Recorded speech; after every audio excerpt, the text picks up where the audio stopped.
नमस्कार दोस्तों। नरेंद्र मोदी की सरकार ने वक्फ बोर्ड पर एक नया विधेयक लाके उसके कुछ नियमों में बदलाव करना चाहती है। और जब से यह बिल संसद के दोनों सदनों में आया है तब से विपक्ष इसका जोरदार विरोध कर रहा है और कह रहा है कि यह जो बिल है इससे वक्फ बोर्ड की जो ज़मीनें हैं उसको सरकार बेचना चाहती है। और इसीलिए वक्फ बोर्ड पर एक नया बिल लाकर जो वक्फ बोर्ड में जो नियुक्त जो लोग हैं उनको हटाकर और जो वक्फ बोर्ड की ज़मीनें हैं उनको अपने हाथ में करना चाहती है। और इसीलिए वक्फ बोर्ड में बदलाव करने की सरकार कोशिश कर रही है।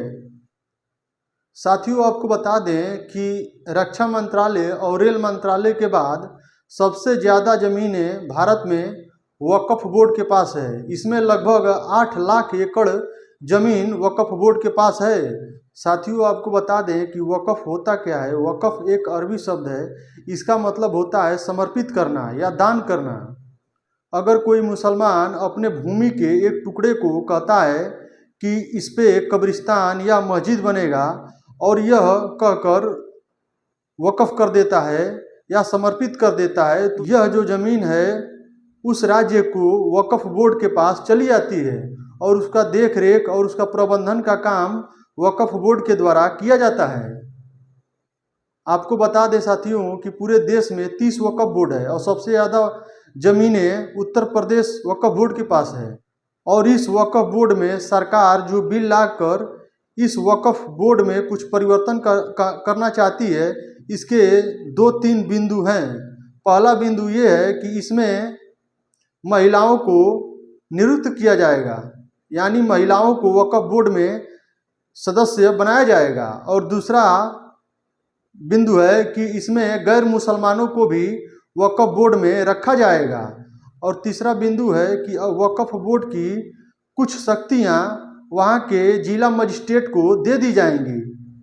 अगर जिला मजिस्ट्रेट चाहें तो उस जिले में जो वक्फ बोर्ड की ज़मीनें हैं उसमें से कुछ गरीब मुसलमानों को आवंटित कर सकता है, या उस पर हॉस्पिटल या जो जनहित के कार्यों में हो उसके लिए कुछ भूमि आवंटित कर सकता है। इसको लेकर जगह जगह पर जो मुसलमान संगठन है वो भी इसका विरोध कर रहा है और विपक्ष तो इसको पूरी तरह से विरोध कर रहा है।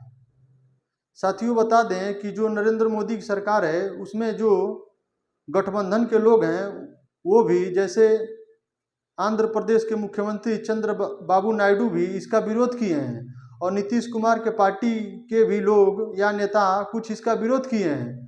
उसके बाद से नरेंद्र मोदी की सरकार इसे संसदीय संयुक्त समिति के पास भेज दिया है और कहा है कि अगले सत्र तक इस पर आप रिपोर्ट सौंपें।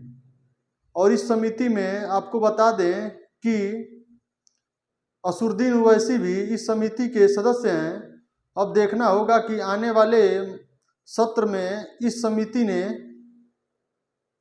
वक्फ बोर्ड के जो नियमों में बदलाव हो रहे हैं इस पे क्या रिपोर्ट सौंपती है और क्या इस पे कुछ बदलाव होता है वह तो आने वाले सत्र में ही पता चलेगा। साथियों, आपको बता दें कि जो वक्फ बोर्ड के जो कुछ नियमों में बदलाव होने वाले थे उस पर विपक्ष ने कुछ नियमों को मान लिया था। जैसे पहला नियम कि इस वक्फ बोर्ड में महिलाओं को रखा जाए, इस पे तो किसी ने भी विरोध नहीं किया। लेकिन जो इसमें मेन बिंदु ये था कि इसमें गैर मुसलमानों को भी रखा जाएगा। इसको लेकर विपक्ष ने काफ़ी विरोध किया कि जो गैर मुसलमान होंगे इस कमेटी में, इस बोर्ड में, वह जो धर्म के कार्य होगा इसमें रोड़ा अटकाएंगे और इसको सही से होने नहीं देंगे। और अखिलेश यादव ने कहा कि ये जो वक्फ बोर्ड का ज़मीन है इसे सरकार बेचना चाहती है और इसीलिए सदन में यह बिल लाया गया है और ये सोची समझी राजनीति के तहत किया जा रहा है।